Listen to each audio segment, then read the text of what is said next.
Imagine que você está no meio do oceano, sedento, e encontra água. Mas, ao beber, percebe que a água é salgada.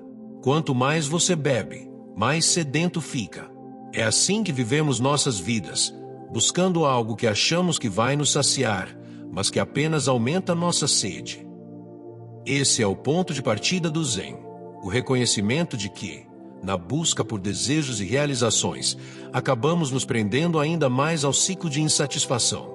Como Alan Watts disse, Zen começa no momento em que não há mais nada a buscar, nada a ser alcançado. É aqui que o Zen se destaca entre as tradições filosóficas e espirituais. Enquanto muitos caminhos nos oferecem métodos para alcançar algo, felicidade, iluminação, ou mesmo um sentido para a vida, o Zen propõe algo radicalmente diferente: abandonar a ideia de busca, parar de perseguir algo fora de nós mesmos e, no processo, dissolver a própria ilusão de um eu que precisa buscar. Vivemos presos em um ciclo. Buscamos alcançar algo, sucesso, segurança, felicidade, acreditando que isso nos trará contentamento. E, por um momento, pode até trazer. Mas, assim que conseguimos o que desejávamos, surge um novo desejo, ainda mais forte, e o ciclo recomeça. Parece que estamos constantemente apagando uma sede que nunca é saciada, como se estivéssemos bebendo água salgada, sem perceber que ela apenas nos deixa mais sedentos. Essa é uma das questões centrais que o budismo tenta responder: como escapar desse ciclo?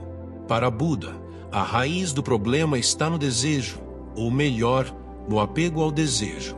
Queremos controlar o mundo, moldá-lo de acordo com nossas vontades, mas o mundo não é estático.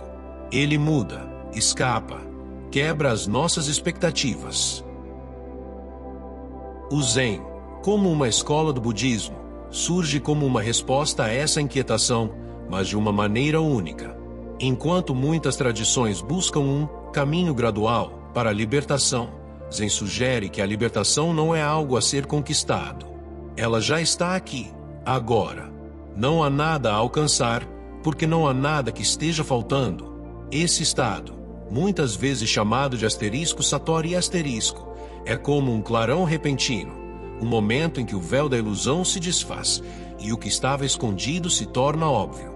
Mas se o caminho parece tão claro, por que continuamos presos? A resposta está na mente, ou melhor, na maneira como usamos a mente. Gastamos grande parte do nosso tempo vivendo no passado ou no futuro, revisitando memórias ou planejando cenários que talvez nunca aconteçam.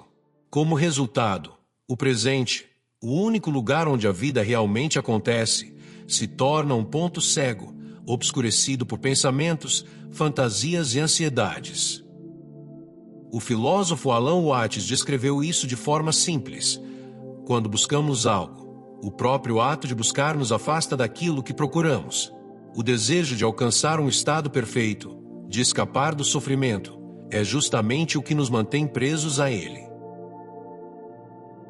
O Zen, como o conhecemos hoje, é o resultado de uma longa jornada de evolução e transformação.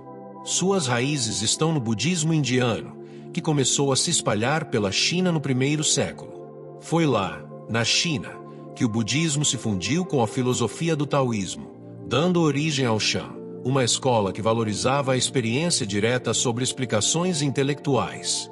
Mais tarde, quando Shan chegou ao Japão, ele assumiu o nome Zen, derivado da pronúncia japonesa da palavra chinesa Shan. Essa fusão entre budismo e taoísmo é o que dá ao Zen sua identidade única. Enquanto outras tradições budistas frequentemente enfatizam escrituras, rituais e práticas gradativas, o Zen se concentra na simplicidade e no momento presente. Ele reflete a ideia taoísta de a ação sem esforço. Em vez de tentar controlar ou resistir à natureza das coisas, o Zen convida a deixar que elas fluam, como um rio que encontra seu próprio caminho. No Japão, o Zen floresceu durante o período Kamakura, de 1185 a 1333, e se integrou profundamente à cultura. Ele se tornou mais do que uma filosofia ou prática espiritual. Tornou-se uma forma de arte e uma maneira de viver. A cerimônia do chá, a caligrafia e as artes marciais japonesas são influenciadas pelos princípios do Zen. Todas essas práticas compartilham a mesma essência: foco no presente, simplicidade e atenção plena. Hoje, o Zen é praticado em todo o mundo, mas permanece fiel à sua ideia central. A iluminação não está em algum lugar distante, nem no futuro. Ela está aqui, agora, esperando para ser percebida. No entanto, para isso, é necessário que algo essencial aconteça: abrir mão da ilusão do controle e enxergar a realidade como ela é. No coração do Zen está a experiência de Satori, um momento de iluminação súbita que revela a verdadeira natureza da existência.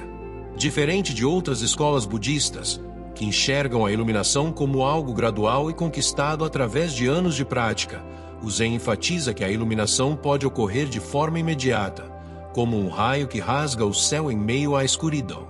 Imagine que há um espesso véu de nuvens entre você e o céu azul. Em outras tradições, esse véu é removido pouco a pouco, nuvem por nuvem. Mas no Zen, ele é arrancado de uma vez, revelando instantaneamente o que sempre esteve lá: o céu limpo. Esse momento de clareza, conhecido como Satori, não é apenas uma ideia filosófica. É uma experiência direta, impossível de ser explicada com palavras ou conceitos.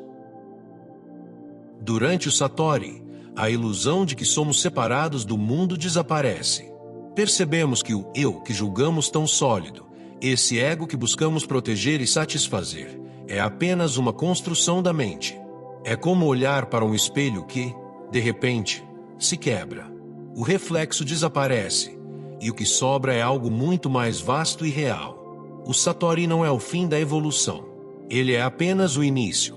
Depois do momento de insight, o praticante Zen precisa integrar essa compreensão em sua vida, dissolvendo gradualmente as camadas de ilusão que ainda permanecem. Esse processo pode levar uma vida inteira, ou até mais. O que torna o Zen tão peculiar é que ele não tenta explicar o asterisco Satori asterisco com teorias complexas. Pelo contrário, ele rejeita qualquer tentativa de racionalizar ou intelectualizar a iluminação. No Zen, a verdade não é algo que você entende com a mente, mas algo que você sente com a totalidade do seu ser. É por isso que os mestres Zen muitas vezes usam métodos incomuns para ensinar, como os koans, paradoxos ou perguntas que desafiam o pensamento lógico, forçando o praticante a ir além do raciocínio convencional. Um exemplo famoso é o seguinte: um aluno perguntou ao mestre: por que Bodhidharma veio da Índia para a China? O mestre respondeu: o cipreste no jardim. A resposta, à primeira vista, não faz sentido. O que um cipreste no jardim tem a ver com a questão? Mas esse é o ponto. A resposta não é feita para satisfazer o raciocínio ou oferecer uma explicação lógica. Ela expõe o aluno ao presente, ao momento real, onde não há separação entre a pergunta e a resposta. O aluno, ao ouvir isso, pode perceber algo muito simples, mas profundo. Ele está buscando uma solução em conceitos e palavras, enquanto a realidade está bem à sua frente, como o cipreste no jardim. Satori surge quando a mente finalmente para de tentar controlar ou interpretar tudo. Nesse instante, o que parecia distante e complicado é visto como algo óbvio. No Zen, não há fórmulas mágicas.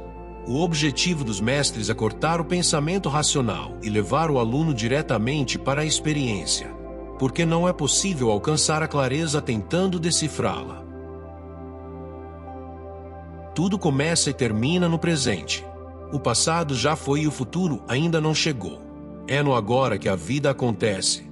Mas, paradoxalmente, o presente costuma ser o lugar onde menos estamos.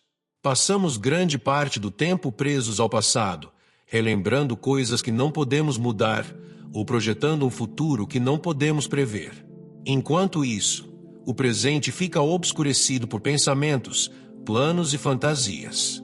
Zen identifica essa desconexão como um dos maiores obstáculos para a clareza.